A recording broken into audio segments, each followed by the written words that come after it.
Hello' friends, আপোনালোক সকলোকে আমাৰ চেনেল জ্ঞান বিজ্ঞানত পুনৰ এবাৰ স্বাগতম থাকিলে। ফ্ৰেণ্ডছ, আজি আপোনালোকক মই এটা বহুত ইণ্টাৰেষ্টিং কাহিনীৰ বিষয়ে ক'বলৈ গৈ আছোঁ।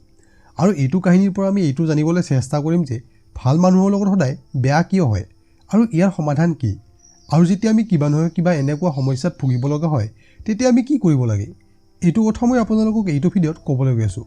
প্ৰথমে আপোনালোকক মই শ্ৰীমদ ভাগৱত গীতা অনুসাৰে ইয়াৰ এটা কাহিনী ক'বলৈ গৈ আছোঁ। তাৰপিছত স্বামী বিবেকানন্দই যেতিয়া তাৰ গুৰুজীক সুধিছিলে যে ভাল মানুহৰ লগত সদায় বেয়া কিয় হয়, তেতিয়া তাৰ উত্তৰ কি আছিলে, এইটোৰ বিষয়ে মই আপোনালোকক এইটো ভিডিঅ'তে ক'বলৈ গৈ আছোঁ।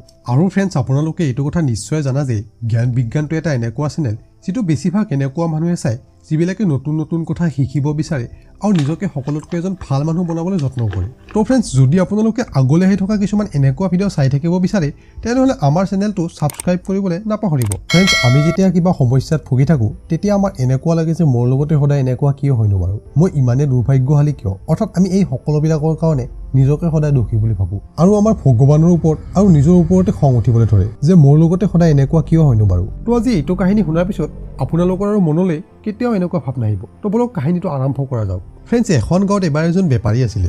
সেই বেপাৰীজন বহুত কৃষ্ণ ভক্ত আছিলে। তেখেতে কেতিয়াও কাৰো একো ক্ষতি কৰা নাছিলে। সদায় ভগৱানৰ মন্দিৰত গৈ পূজা প্ৰাৰ্থনা কৰিছিলে আৰু ভগৱানৰ পৰা আশীৰ্বাদ লৈ সি নিজৰ কামত ওলাই গৈছিলে। আৰু এই বেপাৰীজনৰ ওচৰে পাজৰে থকা মানুহবিলাক তেখেতৰ লগত কাম কৰি বহুত সুখী আছিলে। বেপাৰীজনৰ সম্পূৰ্ণ গাঁওখনতে এটা নিজৰ সন্মানো আছিলে। আৰু দ্বিতীয়তে এজন বহুত বেয়া স্বভাৱৰ মানুহ আছিলে। আৰু তেখেতেও সেইটো সময়তে মন্দিৰলৈ গৈছিলে যেতিয়া বেপাৰীজনে মন্দিৰলৈ গৈছিলে। কিন্তু তেখেতে মন্দিৰলৈ গৈ কেতিয়াও পূজা অৰ্চনা কৰা নাছিলে। তেখেতে মন্দিৰত গৈ মানুহক বেয়া ব্যৱহাৰ কৰিছিলে, তাত থকা জীৱ জন্তু চৰাই চিৰিকটিবিলাকক অত্যাচাৰ কৰিছিলে, শিল দলিয়াইছিলে, আৰু তেখেতে মদ খোৱা, জুৱা খেলা, এইটোতো তেখেতৰ ৰেগুলাৰ কাম আছিলে। আৰু তেখেতে মন্দিৰত যাওঁতে খালী ভৰিৰে গৈছিলে আৰু তাৰ পৰা আহোঁতে বেলেগৰ চেণ্ডেল চুৰ কৰি লৈ আহিছিলে।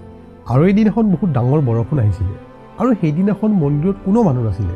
আৰু সেইজন বেয়া মানুহে দেখিছিলে যে মন্দিৰততো কোনো মানুহ নাই, সেইবাবে তেখেতে মন্দিৰত দান পাত্ৰত থকা সকলোবিলাক টকা পইচা লৈ তাৰ পৰা পলাই পত্ৰং দিলে।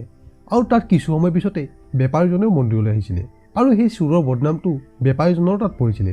মানুহবিলাকে বেপাৰীজনক বহুত কথা শুনালে আৰু চিঞৰি চিঞৰি ক'ব ধৰিলে যে পুলিচক মাতি অনা, এনেকুৱা মানুহকতো জেলত ভৰাই থ'ব লাগে, কাপোৰ কানিটো ইমান ভদ্ৰ মানুহৰ পিন্ধি আছে, তাকো কৰি আছে আজিৰ দিনত চোৰ, আৰু তাকো মন্দিৰৰ দৰে পবিত্ৰ স্থানত, এনেকৈ বহুত কথা শুনোৱালে।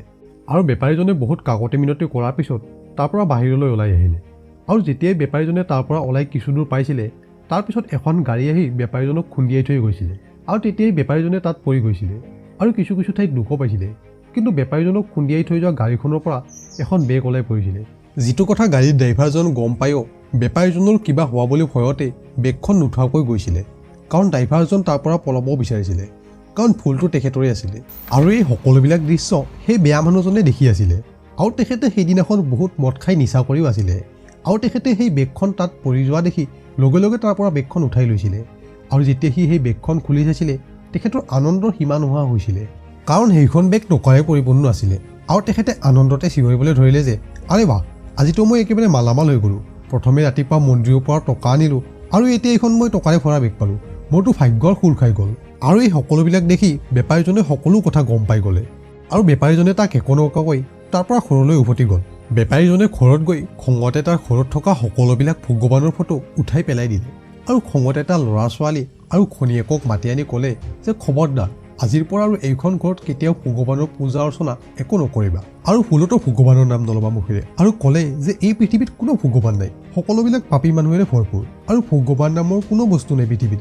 এই সকলোবিলাক মানুহৰ একো একোটা মিছা ধাৰণা, কাৰণ ভগৱান থাকিলে আজি এইটো কথা নেদেখিলে হয় নে যে মই চোৰ নহয় আৰু সেই পাপী পাখণ্ড মানুহজনহে চোৰ হয়, মই আজিলৈকে কাৰো একো ক্ষতি কৰা নাই, কিন্তু তথাপিও মোৰ জীৱনত ইমান বিষ দি আছে আৰু সেইজন পাপী মানুহ তাক টকাৰে ভৰা বেগখন দিছে, ঘোৰ অন্যায় হৈ আছে এইবিলাক।